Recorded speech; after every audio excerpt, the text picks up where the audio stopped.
अभी सरकार ने, वित्त मंत्री ने इस महीने की 1 तारीख को जो इंटरिम बजट पेश किया है उसमें फार्मर्स को, अन्नदाताओं को एक प्रमुख जाति के रूप में बताया गया है। हमारे देश में, हमारी अर्थव्यवस्था में, हमारे जीवन में एग्रीकल्चर का, फार्मर्स का क्या रोल है वो हम भली बात नहीं समझते हैं। हमारी आबादी का करीब 50% एग्रीकल्चर या उससे जुड़े हुए उद्योगों में इन्वॉल्व हैं लोग। और इतनी बड़ी जनसंख्या, हमारी 140 करोड़ से ऊपर वाली जनसंख्या जो दुनिया की सबसे बड़ी जनसंख्या है, उस सबको एक खाद्य सुरक्षा प्रदान करने में हमारा एग्रीकल्चर सेक्टर, हमारे फार्मर्स किस तरह से सफल हुए हैं वो हम सब समझते हैं। साथ ही हमारे देश में चूंकि गरीबी अभी बहुत ज़्यादा है, तो सरकार की बहुत इम्पोर्टेंट स्कीम है एक, जिसमें 80 करोड़ लोगों को फ्री राशन कुछ सालों के लिए दिया जाएगा। इस तरह से सरकार ने घोषणा की है। तो वो भी, ये हमारा फार्मिंग सेक्टर, हमारे फार्मर्स, हमारा एग्रीकल्चर सेक्टर हमें इतना मजबूत बनाता है कि हम वो सिस्टम चला सकें जिसको पीडीएस का सिस्टम बोलते हैं। तो हम थोड़ा समझने की कोशिश करेंगे कि आज हमारे फार्मर्स की स्थिति क्या है आर्थिक रूप से, विशेष तौर पर, और पिछले सालों में उनकी स्थिति सुधरी है या क्या हुआ है, सरकार की नीतियां किस तरह की रही हैं, और इस बजट में, इंटरिम बजट में सरकार ने उनके लिए क्या किया है। हम अगर एक आंकड़े पर अगर ध्यान दें जो काफी कुछ दर्शाता है, वो यह है कि हमारी जो जीडीपी में एग्रीकल्चर सेक्टर का योगदान अब केवल 15% है। अगर हम कंपेयर करें 1991 से, तो उस समय यह 35% था। तो ये आंकड़ा अपने आप में बताता है कि किस तरह से डिस्पैरिटी हमारी एक बहुत बड़ी समस्या है हमारी आर्थिक जीवन की, कि 50% लोग इन्वॉल्व हैं, एंगेज्ड हैं एग्रीकल्चर में या रिलेटेड एक्टिविटीज में, लेकिन उनका जो शेयर बनता है तो वो केवल 15% है। तो ये अपने आप में बताता है कि फार्मर्स की, हमारी रूरल इकोनॉमी की, हमारे लोगों की जो रूरल एरिया में रहते हैं, तो उनकी हालत बाकी तबकों के मुकाबले में बहुत अच्छी नहीं है।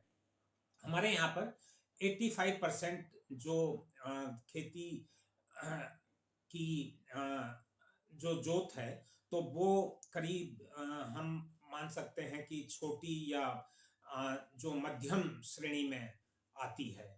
और 50% हमारे फार्मर्स काफी हद तक कर्ज में डूबे हुए हैं। तो ये सारी समस्या है। तो अब देखना ये है कि सरकार ने पिछले सालों में या इस साल में क्या कोई ऐसे कदम लिए हैं जिनसे इनकी स्थिति में कुछ सुधार हो सकता है।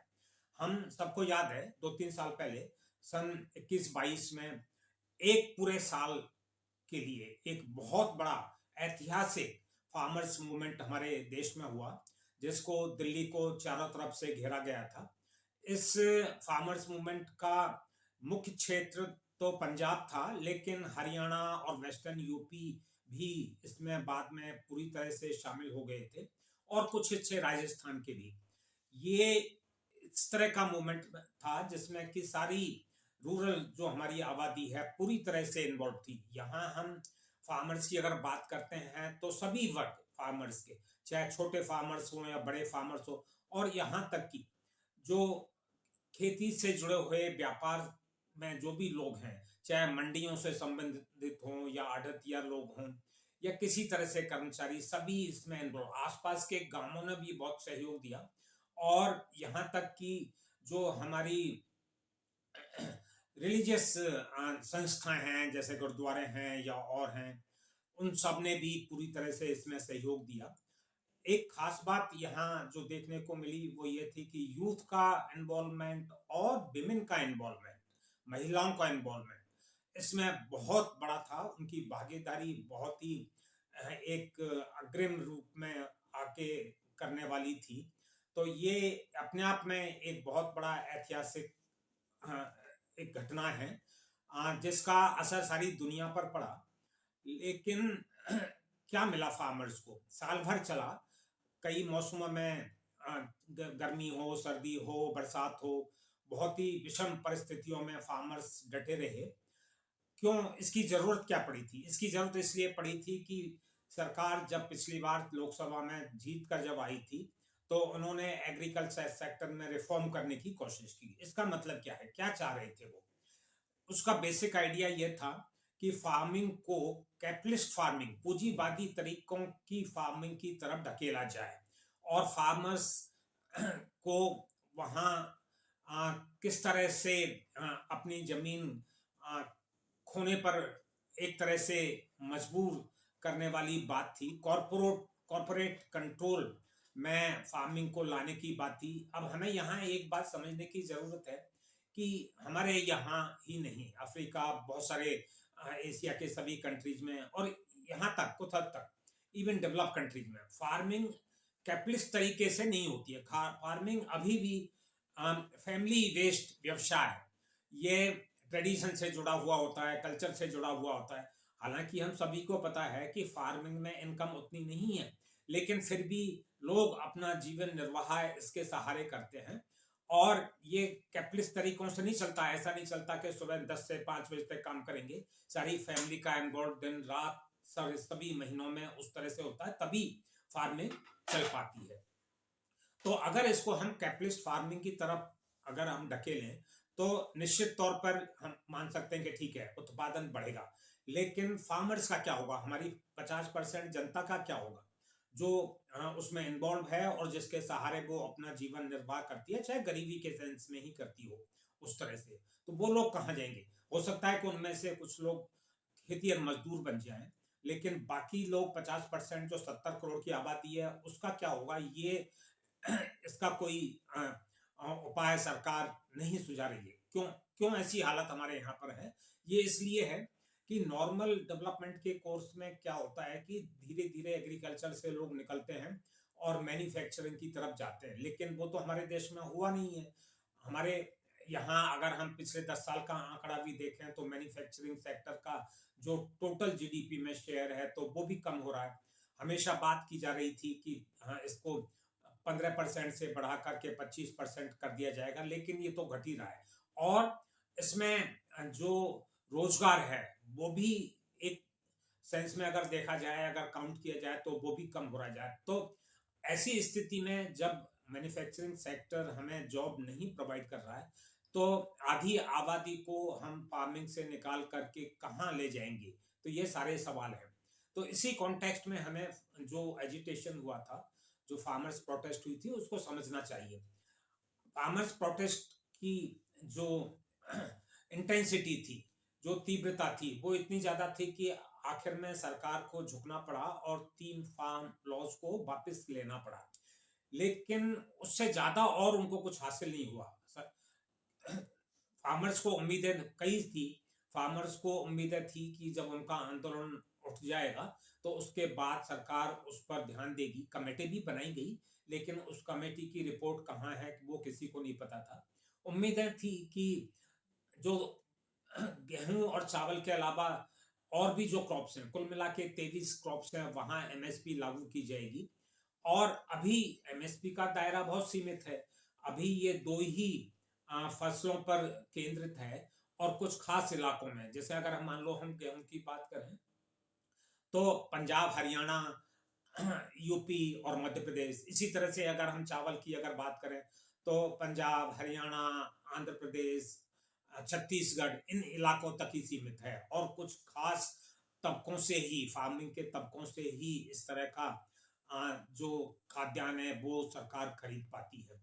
तो फार्मर्स की मांग थी कि इसको व्यापक बनाया जाए और अनिवार्य बनाया जाए कि गेहूं और चावल नहीं, बाकी सारी 23 फसलों की जो भी उपज है उसको सरकार खरीदे। लेकिन इस तरह से कोई कदम नहीं हुआ। सरकार ने, आपको याद होगा, एक बात की थी 2016 से 2022 तक फार्मर्स की इनकम को डबल करने की, लेकिन उसके बाद में इस चीज का कोई जिक्र नहीं आता। हमारे पास जो लेटेस्ट आंकड़ा है 2018-19 का, उसके हिसाब से house hold, rural house hold की जो मासिक आय है वो करीब 10,000 रुपए है और वो वही बनी हुई है। तो फार्मर्स की आय दुगने हुई, कितनी हुई, क्या हुई, ये सरकार की जिम्मेदारी बनती है कि उसे बताया जाए। हमारे यहाँ पर एक और समस्या जो काफी पिछले 4-5 साल में हमें देखने को मिल रही है, वो ये है कि कोरोना के बाद में एक रिवर्स माइग्रेशन सा हुआ है। लोग जब शहरों में उनकी हालत खराब हुई, जो पहले गांवों से आए हुए थे, तो वो कुछ वापस गए। अगर हम रोजगार के आंकड़े देखें तो हमें दिखता है कि एग्रीकल्चर और उससे जुड़ी हुई जो भी एक्टिविटीज है वहां रोजगार बढ़ा है। लेकिन सैलरी एम्प्लॉयमेंट कम हुआ है और नॉन एग्रीकल्चर सेक्टर में रोजगार नहीं बढ़ा है। जैसे मैंने मैन्युफैक्चरिंग सेक्टर की तो बात की थी, वहां रोजगार कम हुआ है। इसी तरह से थोड़ा हमें देखने को मिलता है कि महिलाओं की भागीदारी रोजगार में बढ़ी है, लेकिन वो भी ग्रामीण क्षेत्र में, वो भी एग्रीकल्चर क्षेत्र में। इसको हम सेल्फ एम्प्लॉयमेंट बता सकते हैं। ये एक डिस्ट्रेस का मामला है। यहाँ पर ज्यादातर जो हो रहा है वो अनपेड फैमिली लेबर है। तो इस तरह से मजबूरी के बतौर हम देख सकते हैं कि लोग वापस एग्रीकल्चर क्षेत्र में जा रहे हैं, रूरल एरियाज में जा रहे हैं। महिलाएं भी अपने आप को रोजगार दिखा रही हैं, लेकिन एक डिस्ट्रेस की सिचुएशन में। एक और आंकड़ा हमें देखने को मिलता है कि पिछले सालों में जो रियल वेज जिसको कहते हैं, रियल वेज का मतलब होता है कि अगर आप जो वेज मिलती है उसको इन्फ्लेशन से एडजस्ट करें तो वो भी काफी कुछ रूरल एरिया में कम होती जा रही है। अब हम एक दो चीजों की और अगर बात करें, एक आप सभी जानते हैं कि 2019 में सरकार ने घोषणा की थी कि 2018 से कृषक सम्मान निधि की बात की गई थी। फार्मर्स के सम्मान में 6,000 रुपए सालाना उनको देने की बात की गई थी, लेकिन ये राशि अभी भी उतनी बनी हुई है।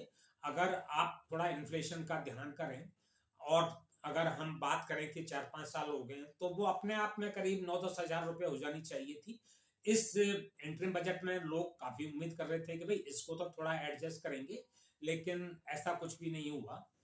और एक और अगर हम आंकड़ा थोड़ा सा देखें कि जो हमारी रूरल एम्प्लॉयमेंट की स्कीम है, जिसको एमजी नरेगा बोला जाता है, उसमें लोग जो सोचते हैं वॉलंटरी बेसिस पर कि जॉब अगर उनके पास में नहीं है तो उसमें जा सकते हैं, तो उसमें जो टोटल खर्चा था उसमें बहुत सारी समस्याएं हैं, उसको समझने में काफी समय लगेगा। लेकिन एक मोटा सा आंकड़ा यह है कि 60,000 करोड़ का बजट पिछले साल रखा गया था।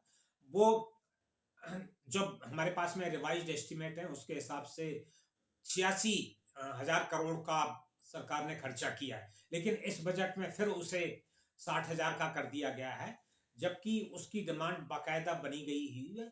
बहुत से लोग जो चाहते हैं विभिन्न कारणों से वो उसमें नहीं जा पाते। तो कुल मिला के जो अगर हम सारी सिचुएशन को देखें तो हम समझते हैं कि फार्मर्स की सिचुएशन, रूरल इकोनॉमी की सिचुएशन पिछले कई साल से उन्नति की तो बात छोड़ो, उसमें हो सकता है कि कमी आ रही हो, इनकम का मामला हो, एम्प्लॉयमेंट की सिचुएशन है जहाँ क्राउडिंग हो रही है ना। शहरों में अगर जॉब नहीं है लोग वापस जा रहे हैं, लेकिन वापस जाने का मतलब ये भी हो रहा है कि वेजेज कम हो रही हैं। एमएसपी के दाम सरकार बढ़ाती है, हर साल बढ़ाती है, लेकिन पिछले 10 साल में जो एमएसपी की प्राइसेस बढ़ी हैं वो केवल 5% की रेट से हैं। उससे पहले वाले दशक में जो एमएसपी की प्राइस बढ़ी है उसकी अगर तुलना की जाए तो वो 8-9% से बढ़ी थी। तो इस तरह से कुल मिलाकर जो 50% जनता की हालत है वो हमारे सामने है। उसमें उन्नति की आशा तो बिल्कुल कहीं नहीं है, लेकिन अपनी स्थिति बनाए रखें वो भी एक बहुत बड़ी समस्या बन गई है।